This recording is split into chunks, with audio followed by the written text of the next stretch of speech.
Good morning students. भौतिक विज्ञान की क्लास में आपका फिर से स्वागत है। हम लास्ट क्लास में डिफ्रैक्शन के बारे में स्टडी कर रहे थे और हमने ये भी देख लिया था कि जो फ्रोनोफर डिफ्रैक्शन था उसका पहला जो एप्लीकेशन था वो हमने एक्सप्लेन कर लिया था। पहला एप्लीकेशन अपने पास था कि सिंगल स्लिट से फ्रोनोफर डिफ्रैक्शन कैसे होता है, वो हमने देखा था।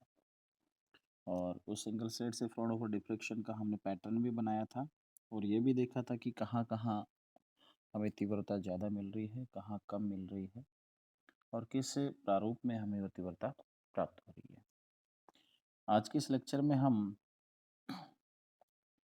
दूसरा जो एप्लीकेशन है वो अपन स्टडी करेंगे। दूसरा है Fraunhofer diffraction at a circular aperture. Circular aperture का मतलब है वर्ताकार द्वारक द्वारा फ्रोनोफर डिफ्रैक्शन का मतलब है कि हमारे पास सपोज अपने पास एक गत्ता है, ये वाला गत्ता है, कंप्लीट गत्ता है, समझ गए। इस गत्ते में हमने क्या किया, एक छोटा सर्कुलर छिद्र बना दिया, ये सर्कुलर छिद्र, ठीक है।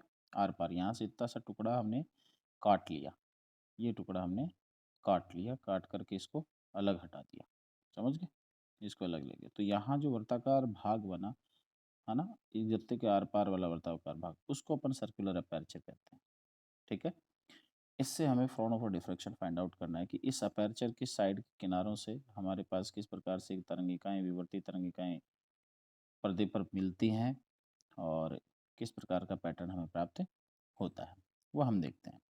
तो इसके लिए हमने क्या किया, सबसे पहले हम उस सर्कुलर अपर्चर की बात कर रहे हैं, इस वर्ताकार द्वारक की। तो हम सबसे पहले ये वर्ताकार द्वारक लेते हैं, कौन सा, ए बी, ये वर्ताकार द्वारक।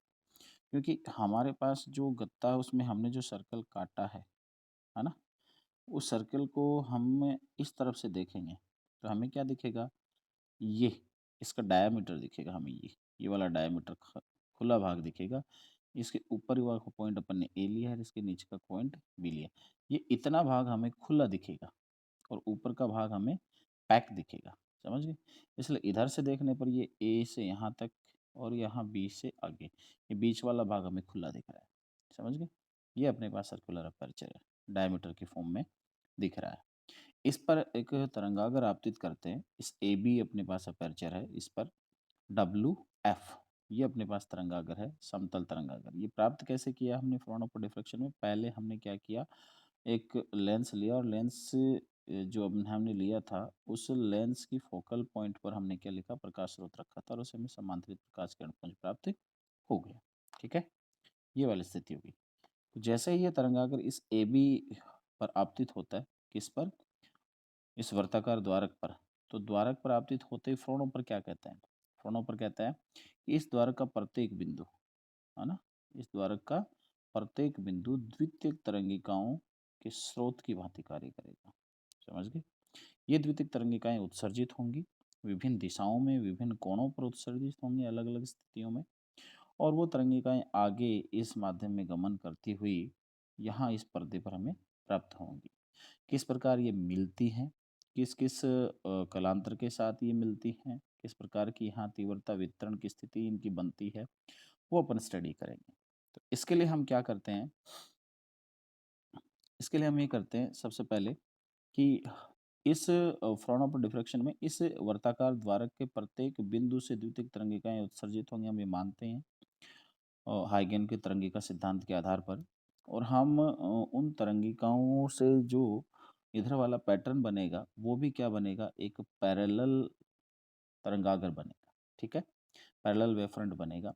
अब ये सभी तरंगे अगर पैरेलल हैं तो वो इनफाइनाइट पे जाकर मिलेंगे एक दूसरे से, समझ गए, जो कि पॉसिबल नहीं है लेबोरेटरी में। तो इसके लिए हम क्या करते थे, दूसरा एक लेंस अपन यहाँ रखते थे। इस लेंस पे जो पैरेलल किसी पर्टिकुलर कोण के लिए जो पैरेलल किरणों का पुंज गिरता है वो इस पर्दे पर, यानी इस जो पर्दा है वो फोकल पॉइंट में, फोकल प्लेन में रखा रहता है, किसके, इस लेंस के। उस पर्दे पर एक बिंदु पर जाकर क्या हो जाती है, तरंगे अध्यारोपित हो जाती है, समझ गए बात है, ये स्थिति रहती है। अब पहली वाली स्थिति हम क्या लेते हैं इसमें, पहली वाली स्थिति में हम क्या करते हैं कि सबसे पहले हम ये देखते हैं कि इससे जो विवर्तित तरंगिकाएं हैं वो तरंगिकाएं जो किसी भी कोण पर नहीं विचलित हुई हैं, विवर्तित हुई हैं, यानी इस ए बी से, इस द्वारक से सीधी की सीधी जा रही हैं, ये वाली, ये सीधी की सीधी जा रही है, इस पे लेंस पे गिरेंगी। समझ गए? ये ए से ए डेस पर जा रही है पहली, दूसरी सी डेस पे जा रही है, तीसरी बी डेस पे जा रही है। ये तरंगिकाएं बिना विचलित हुए सीधी गुजरती हैं और लेंस में से गुजरने के बाद इस पॉइंट पी पर अध्यारोपित होती हैं। समझ गए? और ये जो पॉइंट पी अपने पास है, ये पॉइंट पी, ये इस द्वारक के केंद्र से मिलाने वाली रेखा पर स्थित है, यानी सेंटर पॉइंट है एक तरह से पर्दे पर। समझ गए? अब होता क्या है, ये जो ऊपर वाली तरंगिका जा रही है यहाँ से मुड़ करके ये, और ये जो तरंगिका जा रही है इधर से मुड़ करके, बहुत सारी तरंगिकाएं हैं, ये समूह है उनका, पुंज है जो बिना विचलित हुए जा रही हैं किसी कोण पर, लेकिन हम सरलता के लिए 3 तरंगिकाएं अपन दर्शा रहे हैं। ये ऊपर वाली तरंगिका देखो, ये लेंस में कम दूरी तय करती है, नीचे वाली भी लेंस में कम दूरी तय करती है, जबकि सेंटर के आसपास जो तरंगिकाएं गुजरती हैं वो क्या करती हैं, लेंस में से ज़्यादा दूरी तय करती हैं, जबकि वायु में, एयर वाले पार्ट में क्या करती हैं, कम दूरी तय करती है बजाय बाहर वाली तरंगिकाओं के। समझ गए? इसलिए इस स्थिति में क्या होता है कि परिणामी जो पथ अपन इस तरंगिकाओं का देखें कि बाहर वाली तरंगिका या बीच वाली जो तरंगिका या इधर वाली तरंगिकाएं जो गुजरती हैं, यानी यूं कहें लेंस में के विभिन्न भागों से गुजरने वाली तरंगिकाएं हैं जो ए और बी से निकलने के बाद सीधे बिंदु पी पर पहुंचती हैं, वो सभी बराबर दूरी तय करके जाती हैं। समझ गए? कोई माध्यम में ज़्यादा करती है, कोई बाहर ज़्यादा करती है, इस प्रकार से। तो ये सारी की सारी तरंगिकाएं इस बिंदु पी पर अध्यारोपित होती हैं। अब हम जानते हैं कि सभी तरंगिकाएं समान पथ, ठीक है, समान पथ तय करके जाती है, इसका मतलब पथांतर डेल्टा कितना, 0। इसका मतलब पथांतर 0 तो कलांतर फाई कितना, वो भी 0। इसका मतलब समान कला में यहाँ पहुँचती हैं। अगर ये तरंगिकाएं समान कला में यहाँ पहुँचती हैं तो ये बिंदु कैसा दिखना चाहिए, दीप्त। वास्तव में ऐसा ही प्राप्त होता है। हम कहते हैं कि फ्राउनहोफर डिफ्रैक्शन में जो सेंटर पॉइंट है हमेशा कैसा मिलता है, हमें दीप्त मिलता है, क्योंकि उस पॉइंट पर सभी तरंगिकाएं समान कला में पहुंचती हैं। समझ गए? अब ये तो बात हुई सेंटर पॉइंट की। अब हम बात करते हैं किसकी, अब हम बात करते हैं कि अगर सेंटर पॉइंट से थोड़ा इधर जाएं या इधर जाएं तो इस पर्दे पर तीव्रता की क्या स्थिति रहेगी, यानी विभिन्न कोणीय स्थितियों पर अपन जाएं इस ए डेस से, यानी अपन कहें कि जो डब्ल्यू एफ तरंगाग्र आपतित हुआ है ए बी द्वारक पर, जो बिना विवर्तित हुए सीधी गुजरने वाली रेखा, ये वाली तरंगिकाओं की स्थिति है, उसे किसी कोण की अपन बात करें, सपोज थीटा कोण पर तरंगिकाएं ले रहे हैं, चाहे वो इस दिशा में लें चाहे इस दिशा में थीटा कोण पर लें। समझ गए? थीटा कोण पर विवर्तित तरंगिकाओं की बात कर रहे हैं, तो थीटा कोण पर विवर्तित तरंगिकाएं कौन कौन सी, जैसे बिंदु अपन बी से देखें तो बी से निकल के बी डेस, फिर बी डेस से सपोज कोई पॉइंट P1 है जिस पर ये तरंगिकाएं आपतित होंगी थीटा कोण वाली, तो वो सीधी स्थिति से यहाँ थीटा कोण बनाएगी। ऐसे मिड वाले जो तरंगिका है उससे भी थीटा कोण पर तरंगिका जा रही है एक, जो यहाँ पहुंच रही है। ऐसे ही ए डेश से A1 की तरफ जा रही है थीटा कोण पर तरंगिकाएं। ये तरंगिकाएं मिलकर बिंदु P पर अपन को तीव्रता देती हैं। किस प्रकार की देती हैं वो इनके पथांतर पर निर्भर करता है। समझ गए? तो वो हम फाइंड आउट करना चाह रहे हैं। उसके लिए हम क्या करते हैं, देखो बिंदु बी से जो तरंगिका P1 पर गई है, ये वाली तरंगिका, ये कम दूरी तय करेगी। ऊपर वाली तरंगिका है ये इसकी तुलना में ज़्यादा दूरी तय करेगी, और ऊपर ए पॉइंट की तरफ से जो तरंगिकाएं जा रही हैं और ऊपर से जा रही हैं वो और ज़्यादा दूरी तय करेंगी। इसका मतलब इन तरंगिकाओं में पथांतर होता है। परिणामी पथांतर कितना होता है, यानी प्रारंभिक तरंगिका और अंतिम तरंगिका में कितना पथांतर होगा, वो अपन यहाँ से देख सकते हैं। कैसे? हम इस बी बिंदु से क्या करते हैं, ए बिंदु की तरफ लंब डालते हैं इस ए डेस P1 पर। अगर ए डेस की ए वन की सॉरी ए वन की बात करूँ मैं, तो ए वन पर मैंने लंब डाल दिया ये, ठीक है। और ये द्वारक है इसका, ये जो हमने द्वारक लिया इसका व्यास यानी इसकी साइज वो है अपन ने ए लिए, स्मॉल ए। समझ गए? ए है, और हम ये कह रहे हैं कि यहाँ से ये जो अपने पास कोण है, झुकाव कोण इसका, ये तरंगिकाएं जिस प्रकार से, जितने कोण से ये तरंगिका इधर झुकती है उसी कोण से ये द्वारक वाला व्यास स्थिति भी इधर झुकेगी, यानी जो लंब डाल रहे हैं वो भी वही स्थिति बनाएगा कोण की। इसका मतलब अपने पास क्या स्थिति हुई, इसका मतलब ये बात हुई कि ये जो अपने पास कोण बनेगा, कौन सा, A B D, A B D, A B D, A B D, है ना, ये इधर से ये कोण कितना होगा, थीटा, ये कोण थीटा होगा, ये भुजा ए है, ये कोण थीटा है। पहली प्रकाश किरण इधर से जा रही है, दूसरी इधर से ए से जा रही है, तो ये जो दूरी है ए डी, ये डेल्टा हुई, ये एक्स्ट्रा पथांतर होगा। ये पहली और अंतिम में इतना पथांतर है। और एक्चुअल में अपन देखें तो जैसे अपन ए और बी की बात कर रहे हैं, बी से ये लंब डालते हैं अपन इधर, ये तो ये देखो इधर इस पॉइंट से कोई तरंगिका जाएगी वो इतना दूरी ज़्यादा तय करेगी, इस पॉइंट से जाएगी वो इतनी दूरी तय करेगी ज़्यादा, इस पॉइंट से जाएगी वो इतनी दूरी तय करेगी, लास्ट वाली तरंगिका है वो सबसे ज़्यादा दूरी तय करेगी इसकी तुलना में। समझ गए, इतनी एक्स्ट्रा दूरी तय करेगी। तो ये पथांतर बी से ए की तरफ जाते हैं तो क्या होता है, धीरे धीरे बढ़ता जाता है। समझ गए बात आप। अब हम कह रहे हैं कि ये कोण अगर अपने पास थीटा है तो ये एडी कितना हो गया, एडी हो गया अपने पास ए साइन थीटा। समझ गए, एडी ए साइन थीटा हो गया। ये लो अपने पास आ ही गया कि ये एडी कितना हुआ, एडी, ये एडी हो गया अपने पास ए साइन थीटा। ठीक है, ए साइन थीटा हो गया। अब अपने पास आ गया पथांतर। ठीक है, अब हम ये कह रहे हैं कि अगर ये वाला जो पथांतर अपने पास आया है, ये पथांतर लेमडा बाई टू के विषम गुणज के बराबर, किसके बराबर है, लेमडा बाई टू के विषम गुणज के बराबर है। विषम गुणज का मतलब या तो इसमें से कितने कटिबंध जाएंगे, एक, तीन या पांच या सात, इस प्रकार से कटिबंध जाएंगे। समझ गए, तो इस प्रकार के कटिबंध जाएंगे तो इसका मतलब होगा कि पर्दे पर हमें तीव्रता क्या मिलेगी, अधिकतम, यानी पर्दे पर बिंदु P1 पर उच्चिष्ट बनेगा। समझ गए बात आप, यानी a साइन थीटा किसके बराबर है, लेमडा बाई टू का विषम गुणज यानी 2m+1 को विषम संख्या into lambda by two. M का मान है 1 2 3 4 5 6 7 जो भी है। ठीक है, ये कंडीशन हमें किसके लिए मिल गई, ये कंडीशन हमें मिल गई उच्चिष्टों के लिए, बिंदु P1 पर उच्चिष्ट बनेंगे अगर इस शर्त को संतुष्ट करेंगे तो। और अगर अगर अपने पास द्वारक से 2 4 6 8 10 इस प्रकार से कटिबंध जाते हैं सम संख्या में, यानी लेमडा बाई टू के समगुणज, लेमडा बाई टू का मैंने क्यों कहा कि कोई भी पहले कटिबंध से दूसरे कटिबंध के बीच का अगर पथांतर देखें तो कितना होता है, लेमडा बाई टू, ये वाली कंडीशन है। तो हम कह रहे हैं कि 2 4 6 8 जाए तो लेमडा बाई टू का कितना हो जाएगा, समगुणज। समझ गए, अगर ऐसे जा रहे हैं तो उस स्थिति में पर्दे P1 पर, पर्दे पर स्थित बिंदु P1 पर क्या बनेगा, निम्नस्ट यानी न्यूनतम तीव्रता हमें प्राप्त होगी।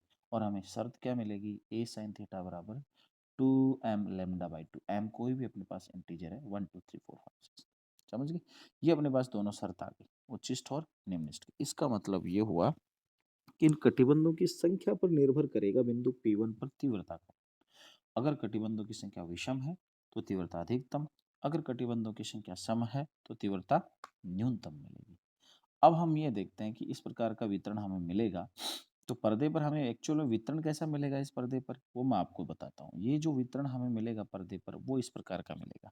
ये जो सेंटर पॉइंट P है, सपोज यहाँ है, ये सेंटर पॉइंट P, ये P1 है यहाँ पर, और इधर सपोज P1 डैश है इस तरफ, तो हमें तीव्रता वितरण इस तरफ मिलेगा, ऐसे मिलेगा। ये फिर कम होता जाए, ये कम होता जाए। समझ गए, ये P1 पर मैक्सिमम तीव्रता मिलेगी, इधर मैंने I लिया, इंटेंसिटी ली। अब खास बात है, अब एक बात और करते हैं। अब हम यहाँ देखते हैं कि ये जो केंद्रीय उच्चिष्ट बना है, बीच वाला केंद्रीय उच्चिष्ट, इसकी चौड़ाई कितनी है, चौड़ाई यहाँ से लेकर यहाँ तक, यानी P1 से लेकर P1 डेज तक, ऐसा अपन कह सकते हैं। यानी मैं ये कहूँ कि P से लेकर P1 तक की दूरी अक्स है, P से लेकर P1 तक की दूरी एक्स जो मैंने यहाँ ली है, तो ये अक्स दूरी अपने यहाँ ये वर्ताकार द्वारक आपको पता है, तो तरंगिका वर्ताकार द्वारक के हर पॉइंट से जाती है ना। तो पर्दे पर भी क्या मिलेगा अपन को, इस प्रकार का सर्कल मिलेगा एक, है ना। P से P1 तक इधर भी एक्स दूरी इधर भी एक्स दूरी, तो अक्स त्रिज्या का एक सर्कल बनेगा पर्दे पर। समझ गए, और अक्स त्रिज्या का सर्कल जो बनेगा उसका जो बीच वाला पार्ट है, वो बीच वाला पार्ट क्या बनेगा अपने पास, चमकीला धब्बा देगा। वो तो चमकीली चकती बन गई, क्या बन गई, चकती बन गई। और इस चकती की चमकीली बनेगी, इस चमकीली की चकती के बाहर की ओर जहाँ P1 पर अगर निम्निष्ट बनता है, क्या बनता है, पहले वाला निम्निष्ट बनता है P1 पर और P1 डैश पर, तो इस स्थिति में इस चकती के जस्ट बाहर बाहर क्या मिलेगा आपको, बाहर बाहर आपको एक काली फ्रिंज मिलेगी। समझ गए बात आप, बाहर बाहर क्या मिलेगी, एक काली फ्रिंज मिलेगी। इसका मतलब अपन ये कह रहे हैं कि इस चकती को जो अपन बता रहे हैं कि पर्दे पर हमें एक चकती मिलेगी चमकीली, और वो जो बाहर वाला हिस्सा है वो काली फ्रिंज के रूप में मिलेगा इसके। यानी अपन यूँ कहेंगे वलय मिलेगी बाहरी, वो काली मिलेगी और चकती चमकीली रहेगी। अब हम एक बात कह सकते हैं कि वलय की त्रिज्या और चकती की त्रिज्या लगभग सेम सी है ना? तो अपन ये क्या कहें कि चकती को कहेंगे तो एक नया नाम देते हैं उस चकती को, यानी केंद्रीय उच्छिष्ट वाला जो धब्बा है वो चकती के रूप में है चमकीला, उसको अपन एरी चकती कहते हैं। क्या कहते हैं? एरी चकती। और चूंकि एरी चकती से सटा कर ही अपने पास बाहरी वलय बनती है जो कौन सी होती है? अदीप्त वलय होती है। उसको अपन कहते हैं कि एरी वलय। उसको क्या कहते हैं? एरी वलय। मूल एरी वलय, पहली वाली एरी वलय, वो एरी वलय कहलाती है। इसके बाद इसके आगे अपन जैसे जैसे बढ़ते जाते हैं, इसके आगे बढ़ते हैं तो इस केंद्रीय चकती के चारों तरफ वलय बनती जाती हैं। ये वलय, ये वलय, इस प्रकार की तीव्रता वितरण की स्थिति अपन को देखने को मिलती है पर्दे पर। ये एरी चकती है, इसके जस्ट बाहर वाली स्थिति एरी वलय की है। उसके बाद फिर वलय और चमकीली काली वलय आपको मिलती जाती है। ये अपन को तीव्रता वितरण प्राप्त होता है। अब मैं एक चीज बताऊं आपको कि यहाँ से अपन देखें, है ना, कहाँ से देखें कि पर्दे पर अपने पास स्थिति थी P और P1, ये दूरी थी अक्स। अगर मैं एक काम करूं, ये P थी, ये P1 था। अगर मैं एक काम करूं, इस द्वारक अपने पास AB है, AB, इसके मैं सटाकर यहाँ लेंस रख दूं, तो ये जो दूरी है ये लेंस की, ये दूरी क्या कहलाएगी? F कहलाएगी। यहाँ से थीटा कोण पर प्रकाश किरण जा रही है, थीटा कोण पर, तो अपने पास साइन थीटा कितना हो गया? अगर अपन लें तो साइन थीटा कितना हुआ? देखना जरा, साइन थीटा। साइन थीटा लेने से पहले आप एक खास बात देखो, साइन थीटा से लेने से पहले आप यहाँ लो टेन थीटा, आपको पता चलेगा sine theta x upon F कैसे दिखा है इसने। टेन थीटा कितना होगा? थीटा के सामने वाला लंब, लंब बट्टे आधार, अक्स अपॉन एफ। हम ये करें कि थीटा बहुत अल्फा है, ठीक है, थीटा अल्फा, तो टेन थीटा किसके बराबर होगा? Approximate equal to theta. और साइन थीटा भी अप्रोक्सीमेट किसके बराबर होता है? थीटा।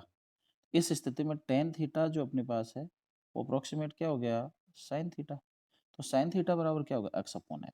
इसलिए अपन को यहाँ ये जो वैल्यू मिली है, ये वैल्यू क्या मिली? X upon F, sine theta, ठीक है। अगर अपन एक काम करें, ये जो केंद्रीय अपने पास से धब्बा केंद्रीय धब्बा बनता है, या अपन यूँ कहें कि जो तीव्रता मिल रही थी अपन को इस प्रकार से, है ना, इस तीव्रता की अगर ये वाली दूरी मापें इस तरह से, थीटा और ये थीटा, ये 2 थीटा, ये इसकी कोणीय चौड़ाई कहलाती है। ये क्या कहलाती है? इसकी कोणीय चौड़ाई। और दूरी ऐसे अक्ष और अक्ष मापें, रेखीय चौड़ाई कहलाती है। क्या कहलाती है? रेखीय चौड़ाई। अब अपन एक और चीज भी देख रहे हैं, एक तो साइन थीटा अपने पास ऐसे आ गया, और दूसरा साइन थीटा यहाँ देखो कि केंद्रीय जो अपने पास धब्बा था, है ना, चमकीला, केंद्रीय कैसा बना? चमकीला। चमकीले के जस्ट बाहर वलय बनी, वो कैसी बनी? अदीप्त। तो प्रथम अदीप्त वलय के लिए m का मान 1 होना चाहिए यहाँ इस अदीप्त वलय वाली स्थिति में। तो a sin थीटा बराबर m का मान 1, तो 2 लेमडा बाई 2 लेमडा। तो a sin थीटा किसके बराबर हो गया? बराबर लेमडा। साइन थीटा कितना हो गया? Lambda upon a। अपन जान रहे हैं कि साइन थीटा बराबर यहाँ भी अपने पास कितना आ गया? Lambda upon a। दोनों चीजों को बराबर किया तो अक्स अपॉन एफ, कौन कौन? अक्स अपॉन एफ बराबर लेमडा अपॉन ए, इन दोनों को इक्वल किया। इक्वल करते अपने पास अक्स का मान आ गया। अक्स क्या है? वो जो केंद्रीय वलय बनती है उसकी त्रिज्या है। केंद्रीय जो वलय बनती है उसकी त्रिज्या, या अपन कह रहे हैं कि केंद्रीय जो चकती है चमकीली, उसकी त्रिज्या है। समझ गए? और चकती अपने पास है ही अक्स चौड़ाई की, तो अपने पास इसका डबल करते ही क्या आ जाएगी? उसकी रेखीय चौड़ाई आ जाएगी केंद्रीय उच्छिष्ट की, जो कि उससे चमकीली चकती का व्यास होगा या वलय का व्यास होगा। अगर थीटा की फॉर्म में लें अपन, तो थीटा की फॉर्म में अपने पास कोणीय त्रिज्या का मान आ जाएगा या कोणीय अर्ध चौड़ाई आ जाएगी थीटा, ठीक है। वो अपन को देखने को यहाँ मिल ही रही है। तो इसका मतलब अक्स का मान आ गया एफ लेमडा अपॉन ए, और कोणीय त्रिज्या कितनी आ गई? थीटा बराबर लेमडा अपॉन ए। समझ गए? ये स्थिति अपने पास आ गई। अब देखो क्या हुआ। अब एरी वलय की अपने पास क्या है? एरी वलय का सिद्धांत क्या था? एरी ने कहा था कि ये आपको जो एक्चुअल में मिल रहा है ना, अक्स बराबर एफ लेमडा अपॉन ए, तो प्रथम अदीप्त वलय जो आपको मिलती है ना बीच वाली चकती की, इस चकती के बाहर चमकीली चकती के बाहर पहली जो अदीप्त वलय मिलती है, उसकी त्रिज्या वास्तव में इतनी न होकर इससे थोड़ी-सी ज़्यादा होती है। कितनी होती है? 1.22 लैम्ब्डा ज़्यादा होती है। इसलिए एरे ने कहा था कि ये जो त्रिज्या होती है ना, ये 1.22 मल्टीप्लाई होती है।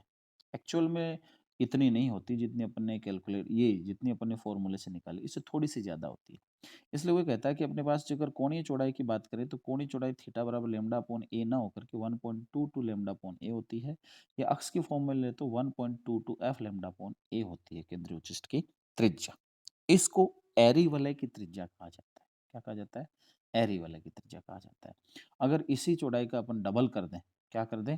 डबल कर दें तो केंद्रीय उच्चिष्ट की चौड़ाई 2x बराबर 2.44 एफ लैम्ब्डा अपॉन ए मिलती है, और इसका अगर डबल करें 2.44 लैम्ब्डा अपॉन ए, कोणीय फॉर्म में आप ऐसा कह सकते हो। इन चीज़ों से अपन को क्या पता चलता है? देखो, एक खास बात और मिलती है अपन को। क्या मिलती है? ये मिलती है कि अपने पास इस फ़ॉर्मूले से देखो क्या-क्या दिख रहा है कि केंद्रीय उच्चिष्ट की जो चौड़ाई है, यानी 2x, ये वाली 2x केंद्रीय उच्चिष्ट की चौड़ाई, वो किस-किस पर डिपेंड करती है? लैम्ब्डा की तो प्रोपोर्शनल होती है, जो प्रकाश अपन डालते हैं उसकी तरंग-दैर्ध्य के समानुपाती होती है। यानी लाल रंग के लिए तो ये चौड़ाई ज़्यादा मिलेगी, यानी अधिक चौड़ाई की वलय या अधिक चौड़ाई का चकती मिलेगी आपको, जिसका व्यास ज़्यादा होगा, और नीले रंग के लिए कम मिलेगी। द्वारक के व्यास के प्रतिलोमानुपाती इस एक की क्या होती है? प्रतिलोमानुपाती होती है। इसका मतलब द्वारक अगर बड़ा है, एक का मान बड़ा है तो अक्ष छोटा मिलेगा, यानी 2x छोटा, यानी जो केंद्रीय चकती है, केंद्रीय वलय वो छोटी-छोटी मिलेंगी। अगर द्वारक को छोटा कर दिया आपने, तो वो बड़ी-बड़ी मिलेंगी आपको वलय होगी। समझ गए? तो सक्रिय द्वारक के लिए क्या होगी? चौड़ाई अधिक होगी, और ऐसे लेंस की फोकस दूरी के भी क्या होता है? इसका मान समानुपाती होता है। केंद्रीय उच्चिष्ट की चौड़ाई ज़्यादा फोकस दूरी वाले लेंस के लिए ज़्यादा मिलेगी, और कम फोकस दूरी वाले लेंस के लिए कम मिलेगी। ठीक है? इस प्रकार से अपन किसी भी वर्ताकार द्वारक के कारण क्या पढ़ सकते हैं? फ्रॉनहोफर डिफ्रैक्शन को एक्सप्लेन कर सकते हैं, क्या होता है, कैसे होता है, वो अपन सारा देख सकते हैं। ठीक है? धन्यवाद। नेक्स्ट लेक्चर में अपन नेक्स्ट अनुप्रयोग पढ़ेंगे, तब तक के लिए धन्यवाद।